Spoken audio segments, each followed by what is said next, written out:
Hi hello welcome to post 360. నేను మీ మురళి రాపల్లి. చంద్రబాబు నాయుడు గారు అధికారంలోకి రాకముందు అనేకమైన ప్రామిసులు చేయటం మనందరికీ తెలిసింది. అయితే నిరుద్యోగులను ఉద్ధరిస్తానంటూ మెగా డిఎస్సి పేరుతోటి దగ్గర 16,347 జాబులకి చంద్రబాబు నాయుడు గారు ప్రథమంగా సంతకం చేశారు. అంటే తన తొలి ఆటోగ్రాఫ్ మెగా డిఎస్సి పైన పెట్టారనమాట. అయితే లోకేష్ గారు గతంలో చెప్పినట్టు రాబోయే సంవత్సరం 2025 జూన్ నుంచి ఇప్పుడు డిఎస్సిలో ఉత్తీర్ణులైనటువంటి ఉపాధ్యాయులతో స్కూల్స్ సక్సెస్ఫుల్ గా మేము రన్ చేస్తాం అని చెప్పడం జరిగింది. అంటే 2025 జూన్ కల్లా కొత్తగా డిఎస్సిలో జాబులు కొట్టిన వాళ్ళంతా వారి యొక్క విధుల్లో ఉంటారంటూ లోకేష్ గారు చెప్పడం జరిగింది. కానీ అధికారంలోకి వచ్చి ఇప్పుడు 7 నెలలు అవుతున్నా మెగా డిఎస్సి ఊసేయలేదు. ఎలా ఉంటదంటే చంద్రబాబు నాయుడు గారి పరిపాలన అదిగో పులి అంటే ఇదిగో తోక అంటే అంటారు. అంతకుమించి ఏముండదు. అక్కడ పులి లేదు, తోక లేదు, మొత్తం మాటలే ఉంటాయి అన్నట్టుగా మళ్ళీ మెగా డిఎస్సి కూడా వెనక్కి వెళ్ళిపోయింది. ఎందుకంటే ఇక 5 నెలల్లో జూన్ వచ్చేస్తుంది, మధ్యలో సమ్మర్ హాలిడేస్ ఇవన్నీ ఉన్నాయి. అయినప్పటికీ ఇప్పటి వరకు డిఎస్సికి సంబంధించిన నోటిఫికేషన్ వేయలేదు ఆంధ్రప్రదేశ్లో. ఎప్పుడు నోటిఫికేషన్స్ వేయాలి, ఎప్పుడు వాళ్ళకి ఇంటర్వ్యూస్ కండక్ట్ చేయాలి, ఎప్పుడు వాళ్ళకి పోస్టింగ్లు వేయాలి, ఎప్పుడు జూన్ నుంచి వాళ్ళు జాబుల్లో విధుల్లోకి వెళ్ళాలి, మీకు క్లియర్గా అర్థమవుతుంది కదా. ఇప్పటి వరకు డిఎస్సి మాట ఎత్తినటువంటి చంద్రబాబు నాయుడు డిఎస్సి కోసం దగ్గర 5,50,000 మంది దరఖాస్తు చేసుకున్నారు 16,347 పోస్టులకి. అంటే కాంపిటీషన్ ఏ రేంజ్ లో ఉందో ఒకసారి ఆలోచించండి. అంత కాంపిటీషన్ అంతం కన్నా కూడా నిరుద్యోగం ఆంధ్రప్రదేశ్ లో ఏ రేంజ్ లో ఉందో ఒకసారి అర్థం చేసుకోండి.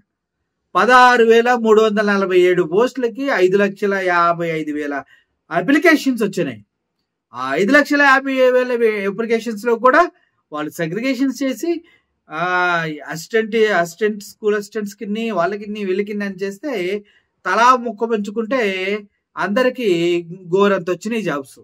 5 లక్షల మందికి 16,000 జాబులు ఏం సరిపోతాయి అనుకున్న టైంలోనే అవి కూడా ఇవ్వడానికి ప్రభుత్వం ముందుకు రాకపోవడం ఆశ్చర్యంగా అనిపిస్తుంది. ఎందుకంటే ఇప్పటి వరకు కూటమి ప్రభుత్వం అధికారంలోకి 7 నెలలు అవుతుంది కదా, మొదటి సంతకం పెట్టి 7 నెలలు అవుతుంది కదా. ప్రజల్ని నీకు ప్రశ్నిస్తున్నా, అడుగుతూ, కూటమి ప్రభుత్వం అధికారంలోకి వచ్చి 7 నెలలు అవుతుంది. మొదటి సంతకం డిఎస్సి మీద, అదే మెగా డిఎస్సి మీద పెట్టి ఆల్మోస్ట్ 7 నెలలు అవుతుంది. అయినా ఇప్పటి వరకు నోటిఫికేషన్ ఇవ్వలేదంటే అర్థం చేసుకునే పరిస్థితి ఎలా ఉందో. ఈ 16,000 జాబులు కూడా ఏంటి, గత వైఎస్ఆర్ ప్రభుత్వం ఆల్రెడీ 6,700 జాబులకి ఎంట్రీస్ అడిగింది, దానికి నోటిఫికేషన్స్ కూడా రిలీజ్ చేసింది.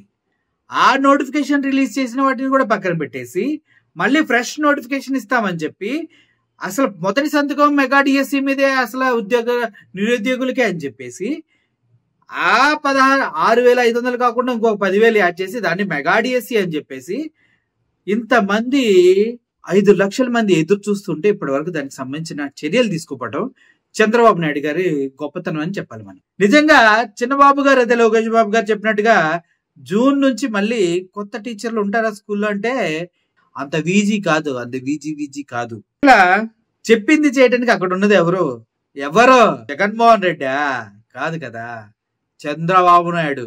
మొదటి సంతకం చేసిన మెగా డిఎస్సికే దిక్కులేదు. లోకేష్ గారు చెప్పారు 2025 నుంచి జూన్ నుంచి కొత్త టీచర్లు స్కూల్లోకి వస్తారని. ఆయన బాటికి వాల్యూ లేదు, ఎదురు చూస్తున్న నిరుద్యోగులకి వాల్యూ లేదు. ఇంకా దేనికి వాల్యూ ఉన్నట్టు ఈ రాజకీయ నాయకుల మాటలు నమ్మి నిరుద్యోగులు చదువుకున్న వాళ్ళు కూడా రప్ప గుద్దారు కదా. ఇప్పుడు రప్ప లాడిస్తున్నాడు చంద్రబాబు నాయుడు. కరెంట్ ఛార్జీలు కడుతున్నారు కదా ఈ మధ్య నుంచి, దూల తీరిపోతుంది అందరికి. అట్లుంటది. మళ్ళా రూపాయి కూడా పెంచనన్నాడు, పెంచాడు. మెగా డిఎస్సి అన్నాడు, ఇవ్వలేదు. అసలు సూపర్ 6 అన్నాడు, లేనే లేదు.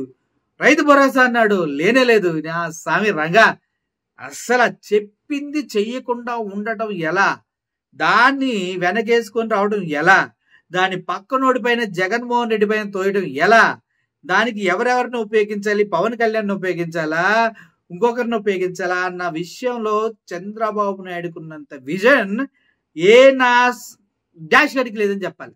ఏ విషయాన్నైనా తొక్కి పెడతంలో, ఇష్టానుసారంగా తన వ్యవహార శైలి ఉండే విధంగా చూసుకోవడంలో చంద్రబాబు నాయుడు తర్వాత ఎవరైనా దేత్తడి ఫోషం గుడి అంతే. జై చంద్రబాబు నాయుడు గారు. ఈ మేనేజింగ్ స్కిల్ తోనే ఇలాగే ఆంధ్రప్రదేశ్ భవిష్యత్తుని కాల రాయాలని నిర్మోహడంగా అందరూ అభిలషిస్తున్నారు.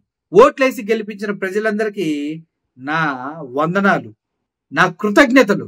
సిగ్గు లేకుండా ఎదురు చూస్తున్న నిరుద్యోగులకి నా సంతాపం. ఎప్పటి కాదు రాజా, నెక్స్ట్ జూన్ కు చూసుకుందాం. అది కూడా గ్యారంటీ లేదు brother. Thank you for watching this video. I'm only signing off. Thank you so much.